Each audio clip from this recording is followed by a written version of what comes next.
Won't lie, guys. Kind of scared about this week. But a pretty sweet preview, so it's all good.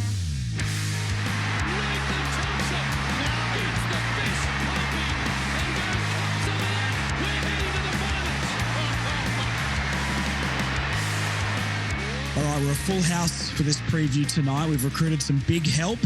A new face to the pod, an old face we haven't seen around. Sitting on the couch, there's some nice greenery behind him as well. Looks very relaxed, and there's a slightly more professional mic setup going on. Hello, boys. Do you want to give yourselves a quick introduction and tell me one fun fact about yourselves? Chief, you can go. Yeah, I'm Chief from the Outer Podcast. I have consumed the most amount of North Melbourne media of any single person on this planet. Unbelievable. Fact.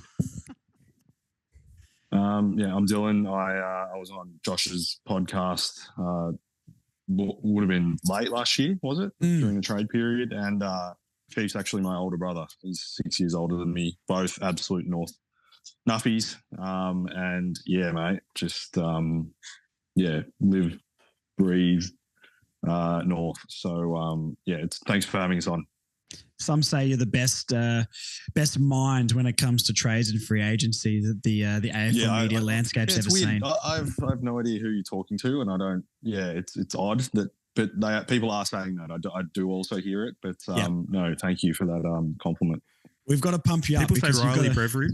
People say Riley Beveridge, and then they say Dylan just underneath Riley Beveridge. Yeah, underneath. That's harsh. That's harsh. I mean, I'd only recruit the best. I mean, there's a massive off season coming up, which we're not going to get into now, which we were talking about before. We're like, oh my god, that's way too far out. We've got a massive game against the Bulldogs that we're going to absolutely slaughter them in and finally push towards the top 8. So, we'll get you back on for off season, but now we're focusing on the Bulldogs, and I need your insight on the Western Bulldogs. So, do we want to just start? How are we feeling in like a minute summary each? How are we feeling after last week's game? What's the emotions? If Chief can go first. Yeah, Joshy, we were just talking about it. I'm more philosophical than you are. I'm not quite as angry with the weekend, although I was sitting in a pub up in Cairns watching it. I was about to throw a pot glass at the TV within the last 2 minutes, but I'm more philosophical. I think that's sort of part of the growth, and I think we're going to lose some games that we should win, and we're going to win some games that we should lose potentially on the weekend. And I think it's all kind of part of the capital that we need to accrue to become a better side. We've got so many players who are between 10 and 50 games. They're just going to eat all that up, and hopefully it's better that it happens now than when we're contending. So I'm a bit more philosophical about it. Yeah, very true. What about you, Dylan? I'm probably a little bit of both. I think there were a lot of lessons from a game like that. In the past, we've been really, really good at slowing the ball down and just controlling it. Like since the bye, we've been being able to control the ball so well and knowing when to slow it down, knowing when to go fast. And just felt like we were a bit arrogant, honestly, on the weekend. I thought we got ahead of ourselves, and yeah, there was just some horrendous turnovers, particularly from obviously Luke McDonald and Toby Pink had one as well. But I think they'll take a lot of learnings from it, and I hope that the boys learn and come back stronger this week. We've got a massive game this week. Like it's really important to finish off the season really strong, and hopefully we can do that in the next 2 weeks against Bulldogs and Hawks. Yeah, no, that's very true. I think, I guess the amount of goals we've given up in that sort of short period of time, like 3 goals in like 90 seconds of football, which is the thing that's going around, is pretty rubbish. And I guess maybe that's where like a more experienced midfield or one experienced midfielder might be able to make a slight difference, because I don't know if the defense can do much when it's coming in that quick. But look, we've already dissected that. Big game this weekend against the Bulldogs. They've been in pretty good form, but coming off a lot of, I don't know, they've been in really, really good form, but last week's performance not quite up to scratch. How are you feeling about the Bulldogs at the moment? And do you think historically we don't match up against this side very well at all? Their midfield dominates us. Their forward line dominates. Maybe our our forward line might be able to get on top of their back line, but with Lob down there as well, now becoming a good defender, it makes me very, very worried. I don't know if the Brint Eagle Lob matchup is in our favour as much as I'm a massive Brint Eagle fan. Are you feeling confident sort of going into this game? And what's the general feel? Do you think we're a sniff, or do you think this is a queue in the rack sort of thing? We're definitely a chance. Yeah, sorry. We're definitely a chance. The way I liken the Bulldogs, they're like in a golf parlance, they're like a streaky putter. They'll win some tournaments by 10 shots when they're putting well, and then they'll miss the cut other times. They live and die by how well their forward line plays, and they've got a lot of streaky players in their forward line. Like they've got not blue chip forwards, but forwards that have incredible levels of talent, but don't produce every week. And so I think we're a big chance. Because you just don't know which Bulldogs turn up. If it's Bulldogs who turn up against Adelaide, we're a big chance. But if it's the Bulldogs that turn up against Sydney, well, we're gonna struggle. I think their form's been fairly consistent, though. I know they've had a here or there, but their push towards the 8 has been pretty decent in the last couple of weeks. Do you think? I feel like this is the time that the pressure is on. They need this win to lock up finals for them as well. I'll throw this one to Dylan then. Do you think we are a sniff as well, or how do you feel about us going against the Doggies this week with, I guess, the history of our matchups? Yeah, haven't beaten them in a very long time. We all remember a couple of years ago when Josh Bruce kicked 10 on us, which still burns. Yeah, and we played them quite recently in round 16, and I think they're gonna, change tactics a little bit there. We put Will Phillips to Treloar instead of Bont, and Bont absolutely run amok against us. He completely destroyed us. Our midfield got smoked in that game. We lost clearances heavily. I think we lost.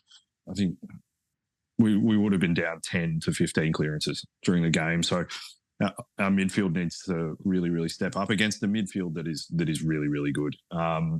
Cherry is in extremely good form. He's in all Australian form. He's got a big matchup against English. I think we're a small sniff. I think if our midfield can get on top, then that's going to put us in good stead. We have an extra day's break as well compared to Bulldogs, so we'll see how that goes.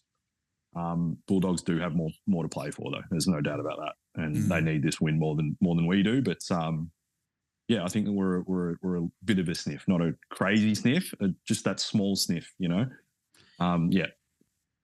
Chiefs more confident than maybe we sound. What do you think then?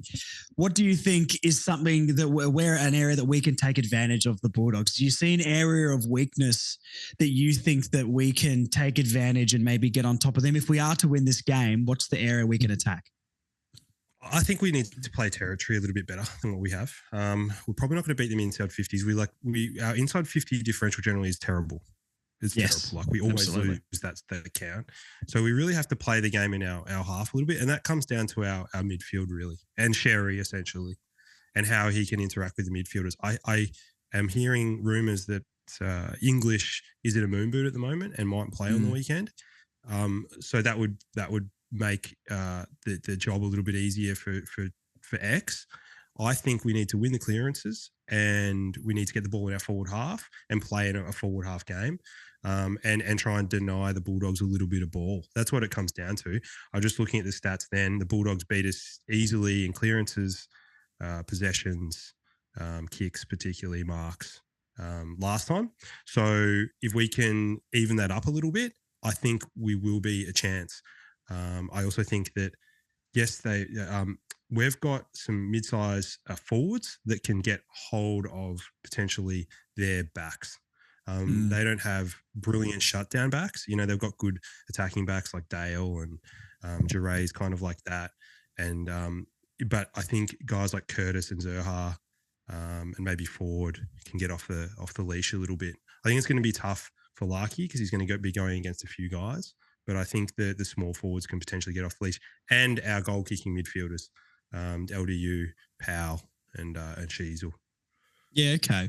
Well, that's interesting because I guess I'm a bit of a Toby Pink skeptic, but mate, is this the sort of role where you can see like a Toby Pink playing on a lob or a Jones to sort of drag them out of the contest where we're trying to kick the ball? I'm not fully convinced we maybe have the forward craft to be able to do that, to be honest. But the way I feel like Toby Pink has tried to be deployed, because I think Brentiko's a better shot at goal. I think he's going to be more damaging in the forward line. But can a Pink play on a lob and try and take him away from the contest and let those smalls crumb or get in front of the pack a little bit more, do you reckon? Whoever wants to answer that. Yeah, sorry. Yeah, no, absolutely. Even if you put Bailey Dale's been in really, really good form. So maybe you put like an Eddie Ford to him as a kind of a defensive forward. Yeah, I think he sort of did that job against Lever last year as well. Yeah, and he played on Sicily as well a couple of years ago. There's a funny short of Eddie Ford talking to Sicily, telling him how many goals he's kicked on him, which is quite good. I've seen that actually. Yeah, it's quite funny. So maybe Fordy can shut down someone like a Dale. I think where we obviously need to at least halve clearances with them, and I think Chief's last point is really important, is denying them the ball. So we haven't been terrible at controlling the tempo of the game. And I think if we can control the tempo a little bit and just deny them the ball for longer periods of time, then I think that kind of just throws them off their rhythm a little bit, and we're able to just keep the ball a little bit longer and just stop them from attacking us. So, I think that I really think the Cherry English matchup is going to be massive. Okay. Well, that sort of leads on to the next question. I'll throw this back to you, Dylan, because you're the player expert. Who for them are we absolutely terrified of? Now, Bont's an obvious answer. Give me someone else. Who do you think's crucial that we've got to watch out for on the weekend for them? Well, it's a tough one. You're damned if you do, damned if you don't. Treloar's in all-Australian form, and he's been in goal-kicking form. He keeps kicking like 2 or 3 a game from the midfield. So you tag Bont, then you leave Treloar. So I think you tag Bont. I still think Bont is more damaging. It's particularly worrying when he'll go forward. And then they'll have Norden, Darcy and Jamara down there. So I think we're going to be spread quite thin down back. I wouldn't be surprised if like a Toby Pink gets swung down back like he did last week. I think that forward line is big worries. And then someone like a Waitman. Notorious. That's the Jackson Archer job this week, surely. And that's going to be a great matchup. Completely forgot about that. Like Jackson Archer on Cody Waitman is going to be great. He's risen to every test that we've given him. The only one who's really kind of got Jackson Archer is Bobby Hill. Everyone else, he's done a fantastic job. So that's a huge matchup too. I'm really excited for that one. Actually, it's gonna be a good one. We'll throw this to Chief then. Matchups. What do you think we need to do with our back line? They're going to have Darcy, Jamara, Norton. I'm assuming Lob's going to play back and not drift into the forward line, but they've got options down there. Is this a week you think, like, does a Toby Pink swing back and maybe not play that role to get a lob out of the contest? Do we bring in a Callum Dawson? How do you think we should match up with them and their forward line? Yeah, it's a great question, Joshy. I feel as though it's definitely core on Hagen, Ugle-Hagen, and then another mouth-watering matchup is Comben on Norton. 2 guys who just fly for the ball. You would pick Norton over Darcy? Yeah, I would. I think that's naturally a better matchup. Like Norton will lead. He gets to more contests, so I feel like that's going to utilize Chom and his marking a little bit more. Like it's going to be I hope that those 2 players cancel each other out a little bit, and then it just leaves probably the nominal third tall to play on Darcy, which is a pretty nightmare matchup because the guy's nearly 7 foot tall and is actually pretty good on the ground as well. They've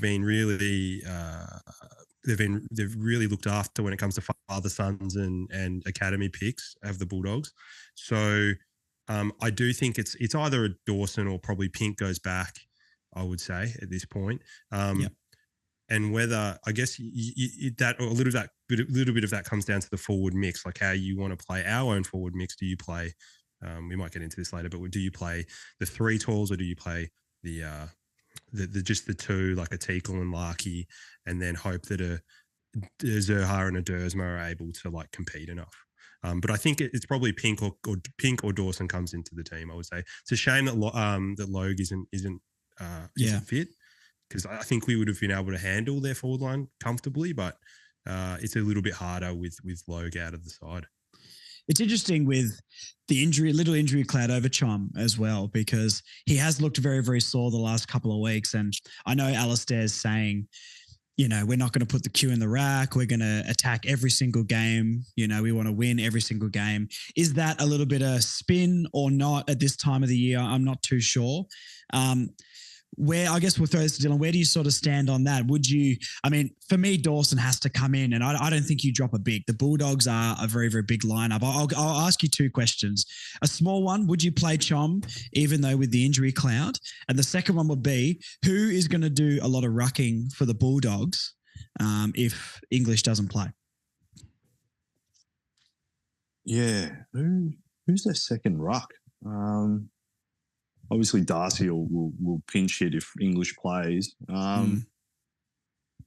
Yeah, I love the fact that Clarko is kind of, even though Chom's looked sore at times, I love that he's kind of building that resilience in Charlie Comben. And we've seen in the past how, I guess it's bad luck, how many bad injuries he's had. I love that he's building this resilience and building this kind of match-hardened body. I think it's so important. And I love that Clarko's doing that, honestly. And Charlie Comben's going to be so much better for the run of playing so many consistent games throughout the year.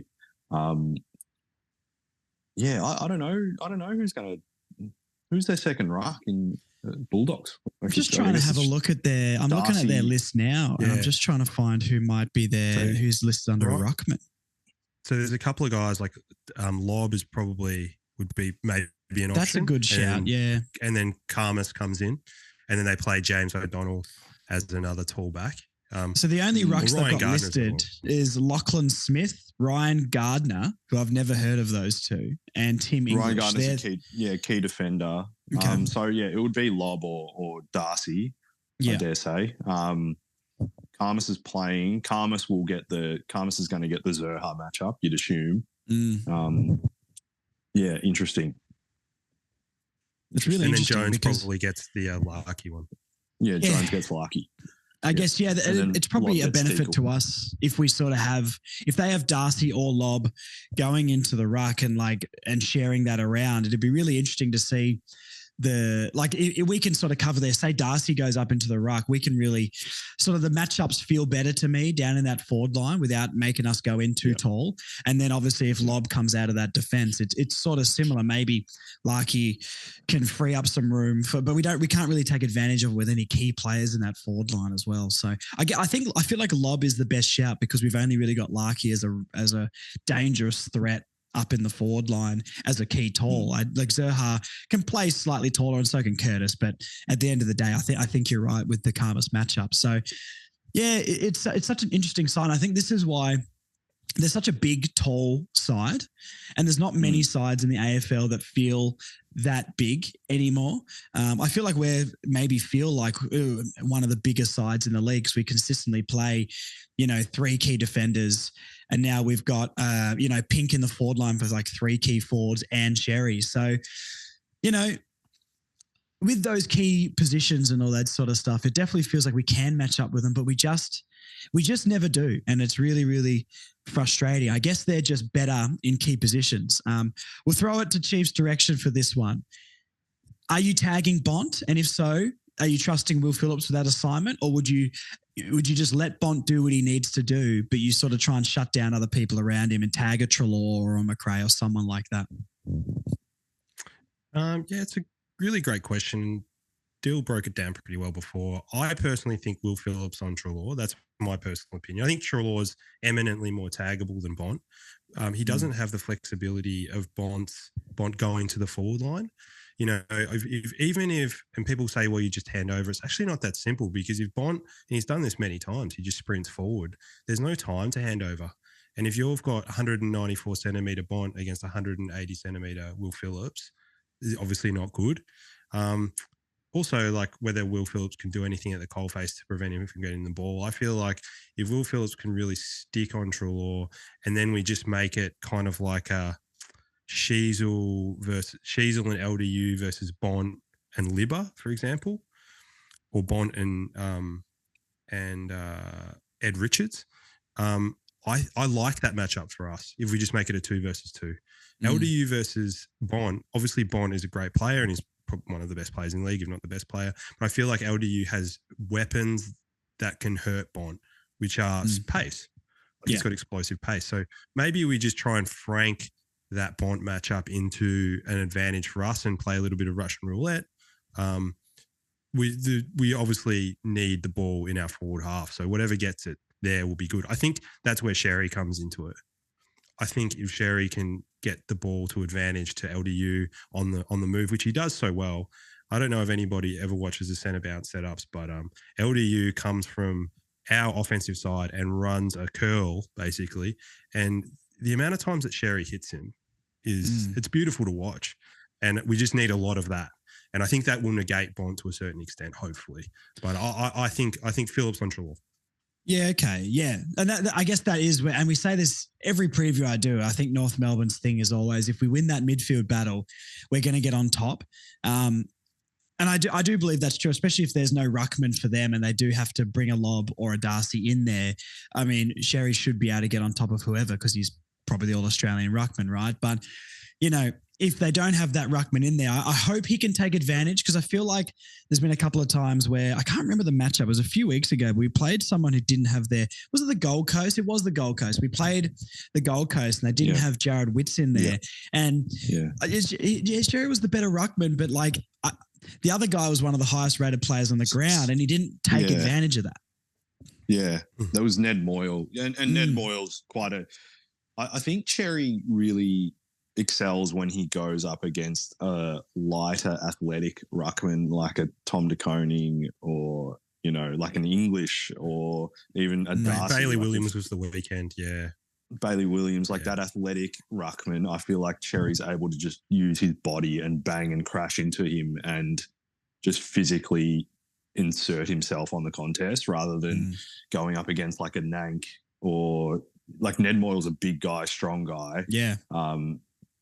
They kind of split the points, really. I do remember that, Josh.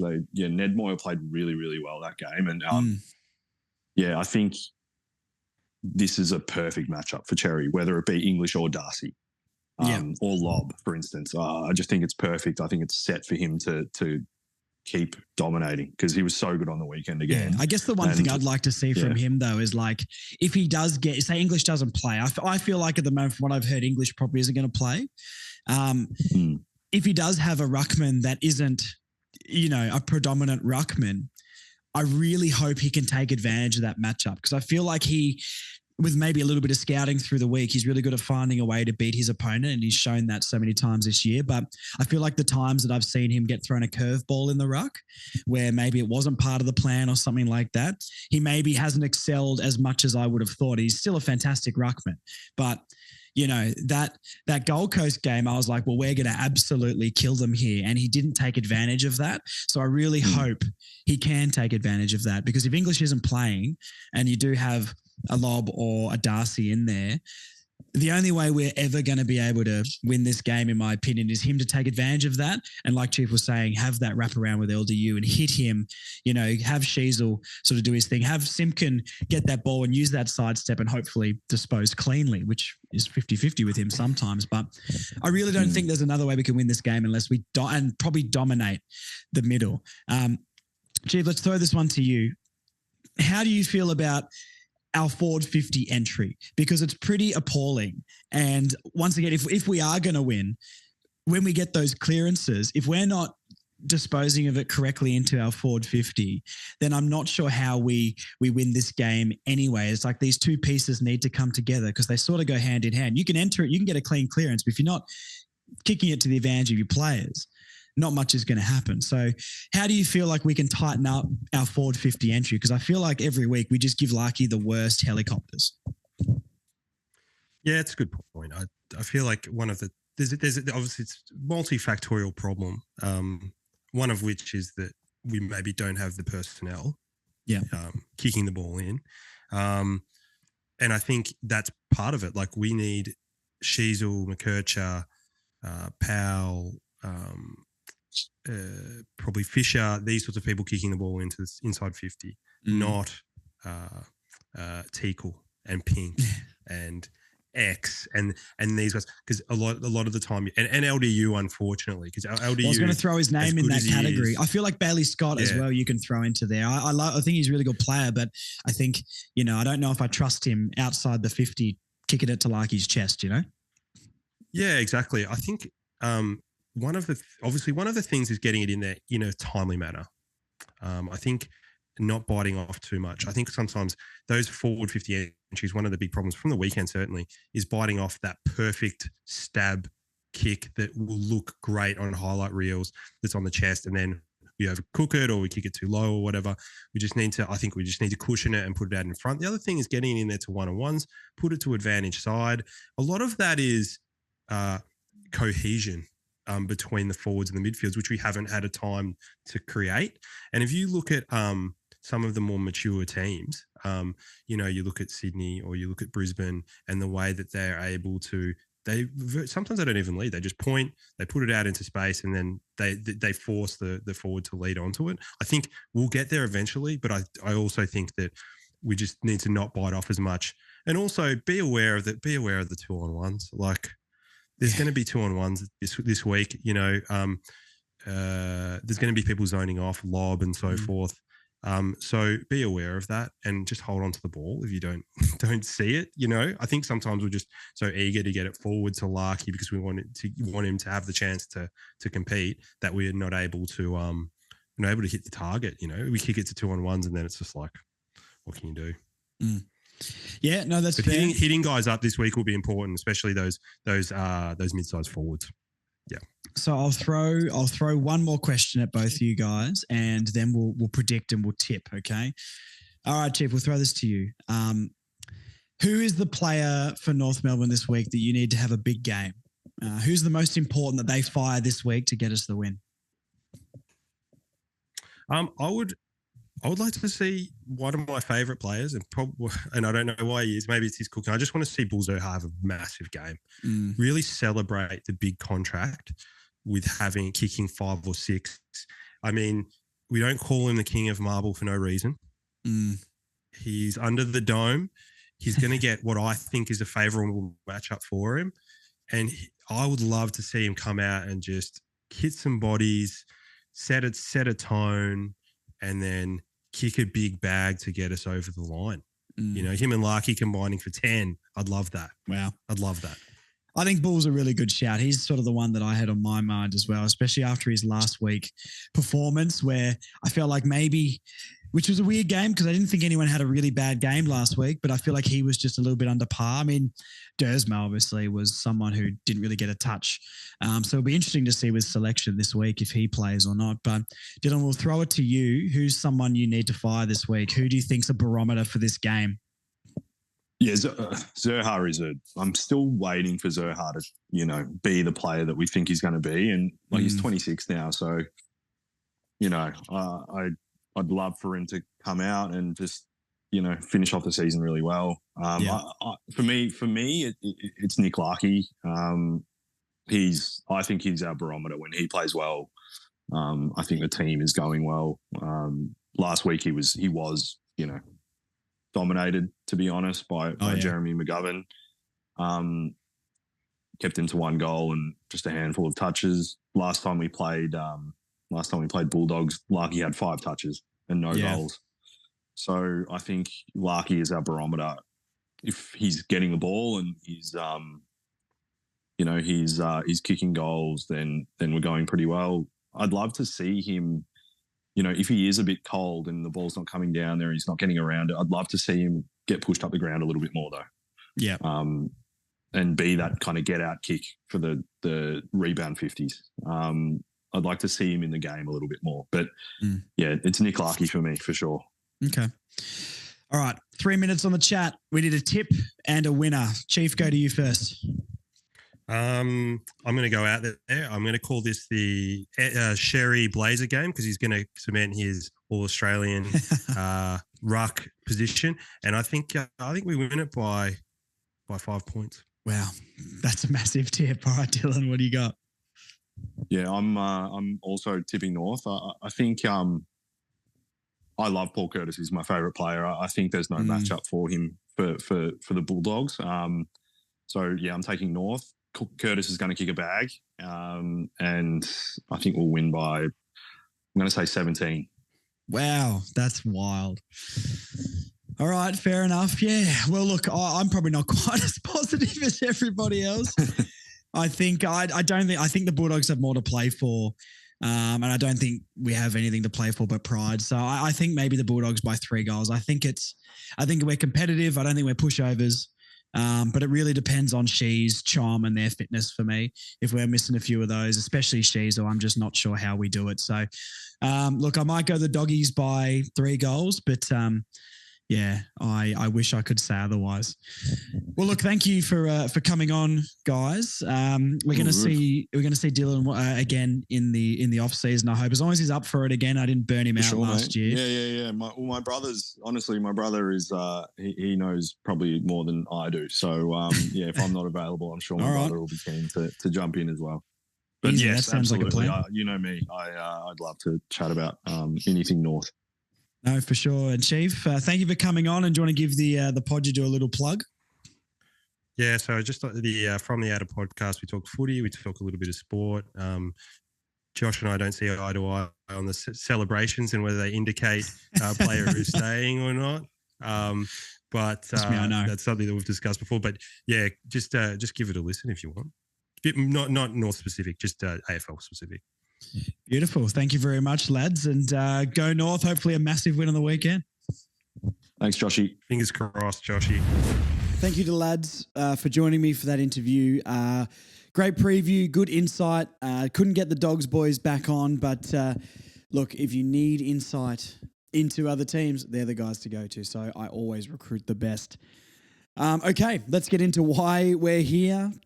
Live team reaction. Now, this is going to be a very, very interesting one. I really don't know what to expect this week. We've got SHEEZ confirmed out. How is that going to affect us? We've never seen it before. He's never missed a game. He's become our most important player.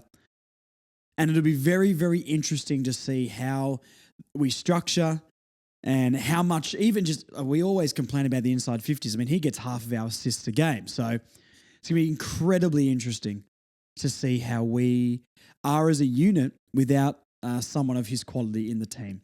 I think that all but confirms might be a bit of a dark day for North on the Sunday, but hey, miracles do happen.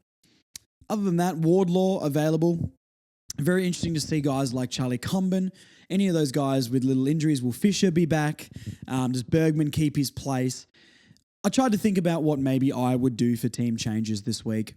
And there's so many alternatives and so many options. I can't even decide. Dawson is in for me. Pink probably goes out. But then if Charlie is out, which I feel my gut tells me he will be, then I guess you keep Pink in and bring Dawson in. There's no Logue. Yeah, we're limping to the finish line of the season, guys. I know Clarkson came out and was like, yeah, we're going to attack every game and try and win everything. And I'm sure that's the message. Realistically, no, I don't think so. SHEEZ is out. Chom's definitely going to be out. Wardlaw's going to come back underdone. I don't know. This game makes me shiver after all of this news. So I reckon we just get straight into the reaction. Here we go. Oh, okay. Nowhere near. Oh, it's an extended squad, of course.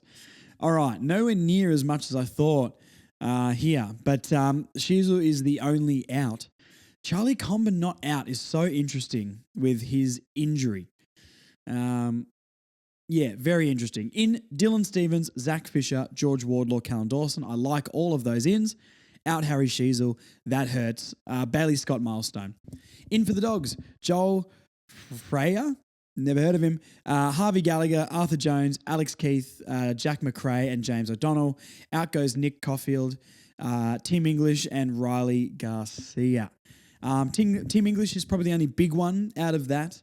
McRae is a big in for them. Gallagher has his games, but the dog squad is definitely a lot more strong than ours. Other than that, I guess there's not too many people to talk about. I mean, it'll be interesting to see what happens with Dersma. Is he going to be sub again? I really, really hope not. Hanson Jr. is still getting an opportunity. Miller Bergman stays in the team. So not much change. Not much change. I was expecting a lot more changes. I guess we'll see with that extended squad. You'd think Stevens, Fisher, Wardlaw, Callan Dawson all probably play. Stevens, I guess, is a bit touch and go, but I think he was really warming into the game. He's been named on the, actually in the team, so I guess that means he is playing. Fisher has been named in the team, so that means he's playing. I'm assuming that means they're playing, otherwise they'd name him on the extended interchange. Wardlaw has been named on the interchange, but I think he'll play. Dawson has been named to the end of the interchange, which I guess means we're not sure. So what I can go off from this team selection is Stevens and Fisher and Wardlaw are going to come in. SHEEZ will go out, and then there's going to be two more. Let's see what's going to happen here. I guess for me personally, Pink and Hanson Jr. probably go out. You know what? No, let's keep Hanson Jr. in. I don't think he's going to make it necessarily, but maybe Liam Shields. I think, maybe play him against the Hawks down Tassie to say goodbye to everyone. I don't know. I'll take Shields and Pink out of this team. But then I'm thinking about it, and do we need the height with Pink? But Comben is in. Dilemma. Core, Comben, Callan Dawson in the back line. I think that's the way we need to go. I know Darcy will play in the ruck, so you've really got Norton and Hugo Hagen down there. Their back line, I guess Lobb and Jones are going to be the two keys, and Buku Kamas, sorry. I guess I think we go smaller on the forward line. I think the boys are right in the preview. Like your Paul Curtis's and your Zerhas and your forwards probably need to step up a lot this game. If they've got an overly tall forward line, maybe putting a Hanson Jr. down there can cause some sort of chaos. So I think maybe Pink goes out of the team because, but Chom, I think Core, Comben and Dawson are probably the three defenders I would pick. Tiku, Larky, and that'd be about it for me. Then you got to trust the other boys. So out for me is SHEEZ, Pink, Shields, and I will bring in. So Stevens is playing Fisher, Wardlaw, Dawson. I'm going to bring out one more, don't I? I haven't even thought about this. I don't know. Will Phillips? No, I'd probably play him. I think Bergman deserves his spot. There's got to be 4 outs all up. SHEEZ out. Pink out. Shields out. I guess you've got to throw Hanson Jr. in there. So Hanson Jr. out. And then Stevens, Fisher, Wardlaw, Dawson in. All right. That's what I'm going to be locking in. That was a wild time. Looking at the Dogs, I mean, you got Bont, Libba, Treloar in that midfield. Be very interesting to see what we go. I think Will Phillips is going to get a lot of time in there. Will he tag Treloar? Will he go to Bont? I understand people are like, he can't, he's not going to play on Bont, but I think I said this before, wouldn't have thought that about him playing on Dacos a few months ago. So I reckon give him the chance. Will we see more Zerha or Paul Curtis minutes in the middle? Be very, very interesting. And Dersma, is he going to be sub? You probably put Hanson Jr. as the sub, I think. I know Dersma didn't play very well, but he's the guy with potential. LDU, Powell, Simpkin, probably line up in the middle. That's what it says here. I know it's not absolute. Interesting to see how much time Wardlaw gets. But yeah, very interesting game. I think we covered most points. It'd be interesting to see how they put Fisher and McKercher in this team as well. Fisher's been named on the half-forward line, and I know that that's probably, once again, you don't go off these. I mean, Darcy Tucker's currently our centre-half back, so let's not take it too seriously. But How do they squeeze Fisher and McKercher in? Does McKercher go to the wing and Fisher stay on the back line? Does Fisher try something forward as a small forward? I think it's worth a go with how good McKercher is. If Dylan Stephens is going to get a run on that wing, let's keep them in and see how they go. I think maybe throw Fisher in the forward line. This is all off the top of my head right now, guys. Like I said, I really tried to have a go and think about what we would be changing, and I felt like, Chom probably isn't going to play and there'd be a few more outs limping to the end of the year. But I guess we'll see. That will be announced when? Friday? Is it tomorrow or is it Saturday morning? Anyway, we'll see. We will see. Not feeling great about this game though, to be honest with you guys. It doesn't tell me the betting here, but we're going to be, I think last time I checked, we're about $8. So good luck to us, to be honest. Absolutely good luck to us. We're going to cover 2 topics in one after this. We're going to go to This Week in the Barbershop, but I'm going to cover a topic of something that I wanted to talk about a little bit more. So cue the jazz. All right. This week has been very interesting because the media is starting to waffle. The media is starting to put things out there, getting ready for the off-season. We've heard the Viney talk. Jack Viney apparently is being chased by North Melbourne. Now, let's get one thing straight. I love a trade rumour. But realistically, that's not going to happen. We're not getting Jack Viney, guys. Let's chill. We're not going to get a player of that quality just yet. We need to level up. I understand the D's are in turmoil, but Petrarca doesn't want out. Relax. What waffle that is. Clayton Oliver, who knows? I know Neil Bullen has requested a trade. I think Goodwin has to go. I think Goodwin is the main thing. But the main point of this week at the barbershop is don't trust everything you hear with these rumours. Let's just relax. There was people on Twitter saying, Viney's linked. I reckon we could get him. Let's relax, guys. The way the media works is clickbait. We all know that. They'll get an inch and take a mile. Let's just chill on all of these rumours. For me personally, the best we do this offseason is like a Luke Parker. And that would be a fantastic signing. But guys of Viney's calibre, who have been in that club for so long, I just don't believe. I just don't believe in that. It's clear we're going to be going after experience, and I think that's what we need. But this week at the barbershop, we've been talking about all the media waffles, so I'm over it already. And we've still got 2 rounds of footy to play. But yeah, that's this week at the barbershop. Stop the jazz. And if you want to come down to the barbershop, see me, see Big Ant, Adam, who came on the preview for the Cats. We're all down there, all on Saturdays, all on Fridays. Please come down, book, say further north in the comments, and I'll know you're from the podcast, give you extra special service. Black and Brown Barbershop in Mitcham, across from Mitcham Station. Please book online. Don't rock up at the door. We're usually booked out every single day. Not flexing, but it's a thing. All right, tips, and then I'm out of here. Just looking at the ladder. Port Adelaide's second. That's gross. They were out of the 8 not long ago. Would love them to drop down. I mean, they could be 6th as well by the end of the week. Okay, tip time. Essendon, Sydney. Sydney get the job done. Sydney are back. Sydney are the best team in the league, personally. Still, I never really jumped off. I was about to if they lost to Collingwood, but no, I think they're going to get themselves back on track.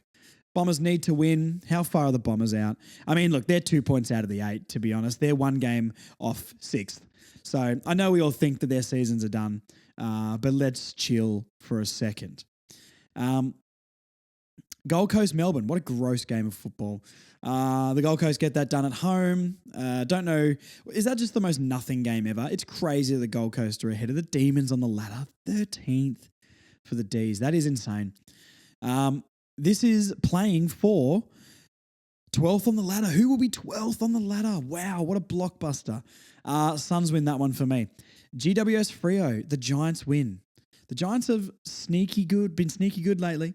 Freo, I mean, they've dropped down a little bit. It's other Giants. I just don't think the Dockers are any good away from home. So, I think the Giants win this one.